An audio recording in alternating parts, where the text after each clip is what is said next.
পোপোকে এরকম জলে সাঁতার কাটতে দেখে আমারও কেন জানি না খুব সুইমিং শিখতে ইচ্ছে করছে। আর এই নিয়ে যদি নেগেটিভ কমেন্ট করে তোমরা আমাকে ডিমোটিভেট করারও চেষ্টা করো, বিশ্বাস করো কোনো লাভ হবে না। কাটোয় আমার দিনগুলো বড্ড ভালো কাটে। সকালবেলা উঠে এত গ্রিনারি, গাছের ফল, পরিষ্কার উঠোন, এসব দেখলেই মনটা ফ্রেশ হয়ে যায়। তবে এই এত বড় উঠোন ঝাড় দিয়ে পরিষ্কার করা কিন্তু চারটিখানি কথা নয়। হ্যাটস অফ টু মাই কাকু অ্যান্ড মনি, যারা একটা দায়িত্ব নিয়ে করে। আর আরেকজন তো খেতে বসলে ফোনের মধ্যে পুরো ঢুকে যায়। আর সেইটাই আমি ক্যাপচার করছি দেখে ভয়ে খেতে লেগেছে, কারণ ওর টিচার আবার আমার ভিডিও দেখে। দাদামণি বাড়ি গিয়ে দেখলাম সেখানে আমার ফুটবল ম্যাচ চলছে, তো আমিও দুটো গোল দিলাম। এই যে কালকে এটা পোপো নিজে পছন্দ করে কিনেছে, তাই আমাকে পরে দেখাচ্ছিল ওকে কেমন লাগছে। আর তারপরেই পোপো চলে গেল সুইমিং ক্লাসে। আর সত্যি বলছো করে এত বাচ্চারা মজা করে সুইমিং করছিল যে দেখে আমারও খুব ভালো লাগলো। দেন আমি আর রাই দেবদীপকে সারপ্রাইজ দিতে চলে গেলাম ওর খেলার মাঠে। দেখো খেলার নাম করে আসে, একটু ঘেমেছে।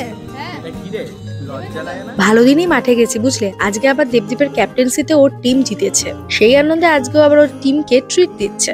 আমি আর রাইও তার মাঝে ঢুকে দোকানে আইসক্রিম খেয়ে নিলাম। তারপর গেলাম মায়ের জন্য এই পদ্ম ফুলটা কিনতে, যেটার ভিডিও তোমরা অলরেডি দেখে নিয়েছো। দেন গৌরবাড়ি আর খেপাকালী তলা যাওয়া তো ম্যান্ডেটারি।